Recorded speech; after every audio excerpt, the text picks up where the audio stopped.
Dear friends, this is not good. House Speaker Kevin McCarthy has made a new announcement.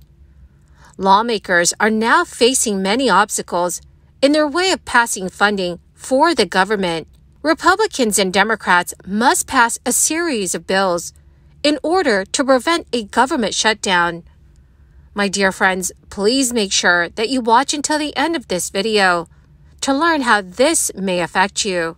Also, I'll be announcing the winners of yesterday's Walmart gift card giveaway, so please stay tuned. If you would like to enter these weekly giveaway, friends, all you have to do is click and like several of my videos, and then comment below the keyword of each video that you watch. The more videos that you comment on, friends, the greater your chances of winning the giveaways. The Mineral Leasing Act requires quarterly lease sales, meaning there should have been 10 sales under President Biden so far. So I have a chart up here that shows the average amount of acres leased, and it's in millions of acres, by previous presidents. Well, you can see Joe Biden right there at the bottom is defying the law and has wrecked the leasing process. Can you talk about the impact that this BLM refusal to follow the law has had on the state of Wyoming? Thank you, Senator Barrasso. Thanks for the question. Happy to do so. I want to answer it in two ways. Number one, just the fiscal impact to the state of Wyoming. I mentioned how important oil and gas is to our economy and to Wyoming's revenues. The two lease sales that the administration has offered, the first brought in $14 million, the second brought in $13 million. At that rate, you've mentioned that they've missed 10. Wyoming should have been receiving somewhere, or Wyoming and the federal government should have been receiving around $130 million. So there's a quantifiable dollar amount impact for sure. The second part that I want to emphasize, Senator, is the issue of leasing for Wyoming has everything to do with the exploration, not necessarily the production. I was so encouraged to hear Senator Manchin differentiate between leasing and permitting in that way. Wyoming is an exploratory field still. It's different from other fields in that sense. We need leasing in order to explore for new fields. That's what attracts companies to Wyoming, is that exploratory nature. And as we cut off leasing and cut that down, we choke off the ability to explore for new resources, and that hurts us in the long term. So did the failure to lease federal lands result in less oil and gas production, or simply cause companies to move elsewhere? Right. In terms of the expense and in terms of leasing, if companies have production in other basins, of course, Colorado or New Mexico or other places, they fight internally for capital, and the barriers that BLM puts in front of Wyoming puts us at a competitive disadvantage. So, Mr. Melito, do you see the same reaction from companies in offshore oil and gas sectors? Yeah, the offshore sector is highly competitive. It makes up about 30% of total global oil production, which is 100 million barrels a day. And these are projects that they're competing on a global level. You're looking at places like Guyana, Southeast Asia, the North Sea. It's very difficult and challenging to continue to make investments in a region like the Gulf of Mexico that is highly prospective when you have uncertainty and you don't have the predictability that you might have in another part of the world. So the money could definitely leave, and you put those jobs at risk. Yeah. So, Mr. Obermiller, you talked about activists having challenged essentially every oil and gas lease sale that BLM has held in Wyoming. House Republicans are still scrambling to find a path forward with less than 2 months until the government runs out of funding. This is as many GOP lawmakers are still insisting they need to see more spending cuts in order to support a series of bills to avert a government shutdown. The disagreements mean that lawmakers will need to pass a short-term spending measure to provide them more time to negotiate.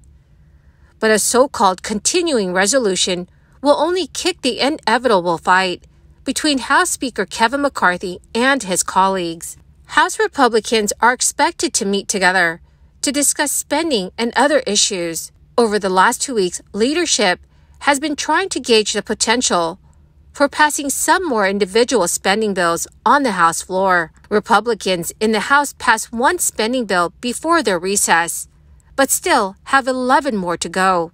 An agriculture spending bill that they hoped to put on the floor was scraped after the House Freedom Caucus wanted another $8 billion in spending cuts. The Senate also still has to pass all 12 of their bills. As one Republican put this week, finding any more bills that can pass on the floor is still an extremely heavy lift. Multiple appropriators who have spoken to CNN News in the last several days say they have grown tired of the demands of the House Freedom Caucus, warning that the goalposts simply have kept moving. The great tension was exasperated this week when Representative Chip Roy of Texas released a letter laying out a series of demands he wanted to see in exchange for supporting the funding bill for the Department of Homeland Security. So even passing a short-term spending bill, a so-called CR, would be a heavy lift. Speaker McCarthy would need to turn to Democratic votes and may even need them to pass a procedural rule vote. A record number of Americans believe it is a bad time to purchase a home, even though many are feeling good about their financial situations.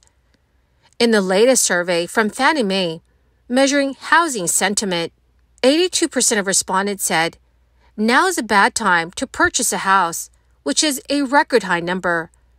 That is up from 78% in June. At the same time, Americans are feeling better about their employment situation.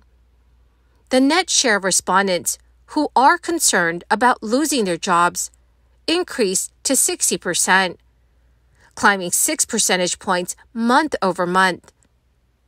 The results underscore the division between the economy and the housing market, with Americans still experiencing affordability challenges as home prices rise and interest rates remain elevated. Doug Duncan, Fannie Mae Senior Vice President and Chief Economist, said about the report, in July, a significant majority of consumers indicated that their jobs are stable and that their incomes are the same or better than they were 12 months ago. It is unlikely we'll see housing sentiment catch up to other broader economic confidence measures until there is a meaningful improvement to home purchase affordability. The number of individuals who say home prices will go up increased in July. A net 17% of survey respondents are forecasting price gains in the next 12 months. That is up from 11% from the month before. The number of respondents who believe prices will continue to climb has steadily risen since January 2023. Many more Americans seem to believe that mortgage rates are finished rising. The share of people who said mortgage rates will go down or stay the same increased, while the percentage who expect rates to rise shrunk.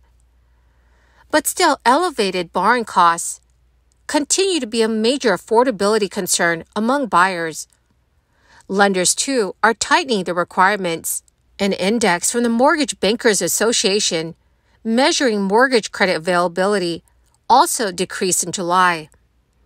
And as a result, mortgage balances in the second quarter were largely unchanged from the previous quarter and stood at $12 trillion at the end of June.